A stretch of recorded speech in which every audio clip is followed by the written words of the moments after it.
सभी देशवासियों को संजीव आर्या का सादर नमस्कार। सभी देशवासियों को मोनिका आर्य की तरफ से भी सादर नमस्कार।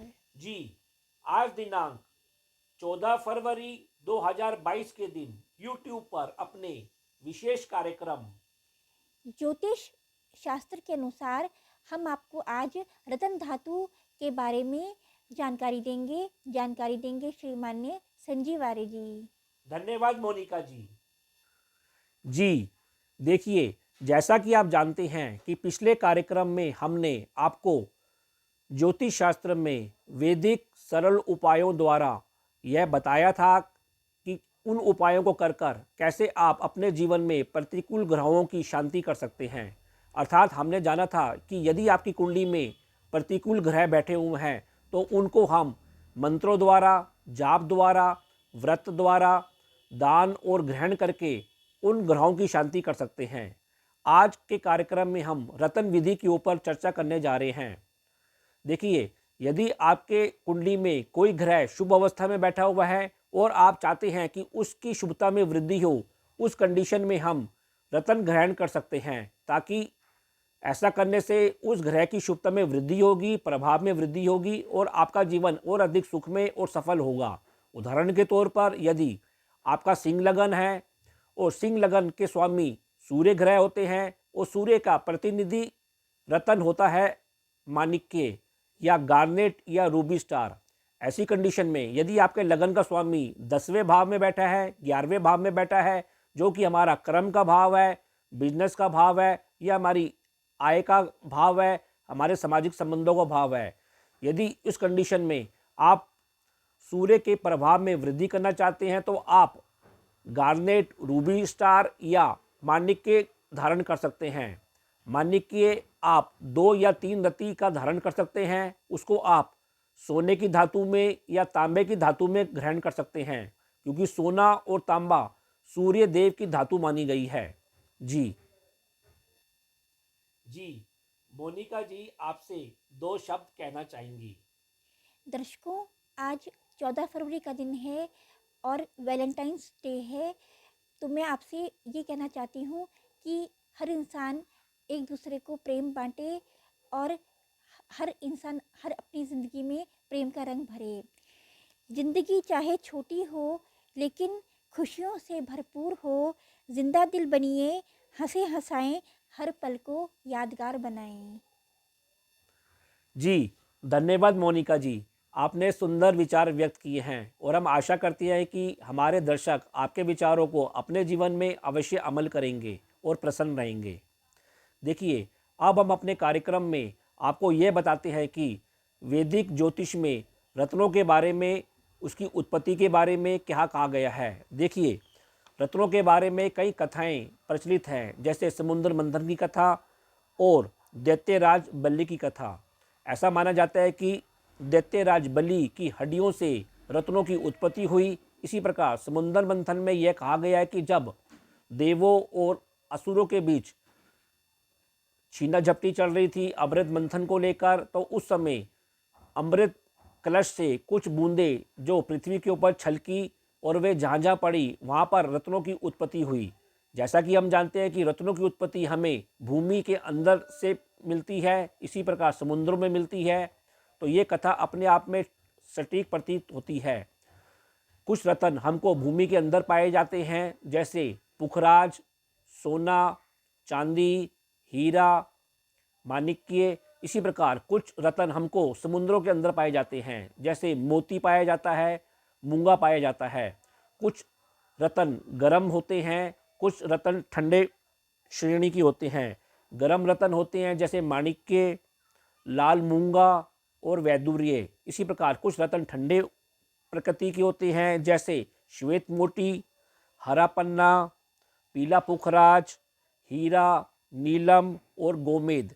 इसी प्रकार कुछ रत्नों को हम पुरुष रत्न कहते हैं और कुछ रत्नों को हम स्त्री रत्न भी कहते हैं।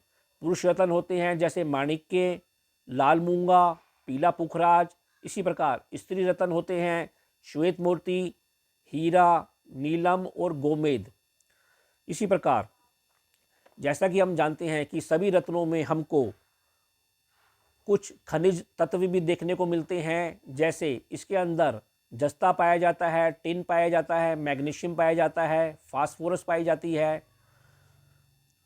इसी प्रकार इसके अंदर हमको पोटेशियम भी मिलता है, मैग्नीज भी मिलता है, फास्फोरस भी मिलता है, तांबा, लोहा, कैल्शियम, बेरियम, एल्यूमिनियम ऐसे तत्व इसमें पाए जाते हैं। और हम ये भी जानते हैं कि मनुष्य या कोई भी प्राणधारी भी 5 तत्वों से बना है।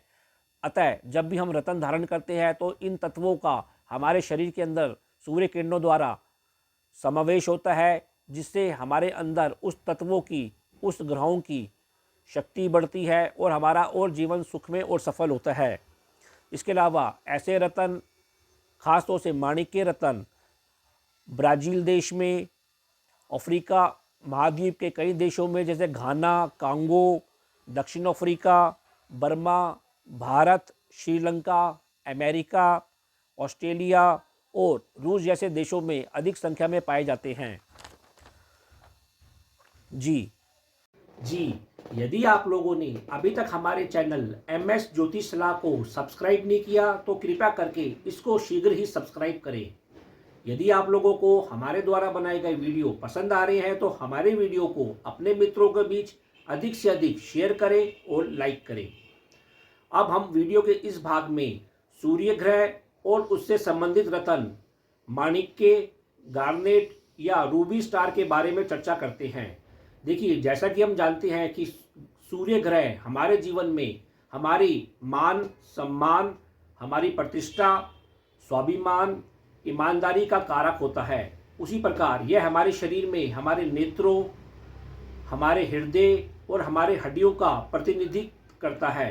इसके अलावा सूर्य देव हमारे पिता तुल्य वर्गों और हमारे जीवन में सरकारी कार्यों से संबंधित होता है। यदि इन क्षेत्रों में हमें कोई समस्या आ रही है तो हमारी कुंडली में सूर्य कहीं ना कहीं पीड़ित अवश्य होता है। देखिए, उदाहरण के तौर पर यदि आपका सिंह लगन है जिसके स्वामी ग्रह सूर्य होते हैं और आपके लगन का स्वामी सप्तम भाव में बैठा है और उसके ऊपर किसी दुष्ट ग्रह जैसे राहु, केतु या शनि की दृष्टि है, तो ऐसा होने से आपके लगन के स्वामी सूर्य के ऊपर दृष्टि होने से आपका सूर्य पीड़ित अवश्य होगा। ऐसी कंडीशन में हमको यह करना होगा कि हमको सूर्य का रतन माणिक्य, गार्नेट या रूबी स्टार 2 या 3 रत्ती का अवश्य धारण करना चाहिए, ताकि सूर्य के प्रभाव में शुभता में वृद्धि हो। लेकिन साथ ही हमको उसके ऊपर जो अशुभ ग्रहों की दृष्टि है उससे संबंधित मंत्र जाप, पश्चाताप, दान अवश्य करना चाहिए, ताकि उसकी अशुभता भी कम हो सके। देखिए, कोई भी रतन आपके धारण करने पर 1 महीने के अंदर अपना शुभ या अशुभ प्रभाव दिखाने लगता है और कम से कम वह रतन 3 से 6 साल तक आगे प्रभावी बना रहता है। अब हम आपको यह बताना चाहेंगे कि माणिक्य रतन के बारे में उसकी पहचान कैसे की जा सकती है, उसके बारे में सामान्य चर्चा करेंगे। जैसे माणिक्य रतन विश्व का एक सुप्रसिद्ध और मूल्यवान रतन माना गया है। यह गहरे लाल रंग का होता है, पारदर्शी होता है, चिकना होता है और जितना इसका आकार दिखता है उस आकार से अधिक वजन का होता है। इसके अलावा यह रत्न काफ़ी कठोर होता है। जैसा कि हम जानते हैं कि सभी रत्नों में हीरा सबसे ज़्यादा कठोर होता है। हीरे के बाद माणिक्य रत्न दूसरे नंबर पर सबसे कठोर रत्न माना गया है। यह रत्न अधिकतर भारत देश में, श्रीलंका देश में, बर्मा देश में, अफगानिस्तान में अधिक मात्रा में पाया जाता है। अब हम आपको कुछ ऐसे पहचान बताएंगे जिसको आप परख कर ये पता लगा सकते हैं कि आपका माणिक्य रत्न शुद्ध है या नहीं। देखिए, माणिक्यों को यदि आप दूध में डालते हैं तो आपके दूध का रंग कुछ देर बाद कुछ लाल सा होता हुआ दिखाई देगा, अथवा दूध के अंदर आपको लाल रंग की किरणें अवश्य दिखाई देंगी। इसके अलावा यदि आप माणिक्य रत्न को अपने हाथ में पकड़ते हैं, उसको रगड़ते हैं, तो ऐसा होने से यह काफ़ी गरम गरम होता हुआ प्रतीत होगा। इसके अलावा यदि आप माणिक्य रत्न को किसी पत्थर के ऊपर रगड़ते हैं तो ऐसा होने पर वह पत्थर घिसना शुरू हो जाता है, लेकिन माणिक्य के ऊपर कोई स्क्रैचेस या घिसावट नहीं दिखाई देती है। इसके अलावा माणिक्य रत्न काफ़ी चमकदार होता है, पारदर्शी होता है, जल से भरा होता है और देखने में आपको अट्रैक्ट अवश्य करेगा। देखिए, अब हम आपको यह बताएंगे कि माणिक्य रत्न को धारण करने की विधि क्या है। देखिए, आप शुभ पंचांग में रविवार के दिन सुबह नहा धोकर बैठिए, आसन पे बैठिए, माणिक्य रत्न को गंगा जल में डुबो कर रखिए। शुभ मुहूर्त के हिसाब से आप उसको गायत्री मंत्र का जाप करते हुए 5 बार 10 बार गायत्री मंत्र का जाप कीजिए। उस जल को आप सूर्य को अर्घ दीजिए और कुछ मंत्रों का जाप कीजिए, जैसे ओम घृणी सूर्याय नमः, ओम घृणी सूर्याय नमः। इसके पश्चात आप उसको धूप बत्ती दिखाकर उसकी प्राण प्रतिष्ठा कीजिए। ईश्वर से प्रार्थना कीजिए कि यह रत्न मैं पहनने जा रहा हूँ और इस रत्न की शुभता मेरे जीवन पर, मेरे शरीर पर अवश्य बने।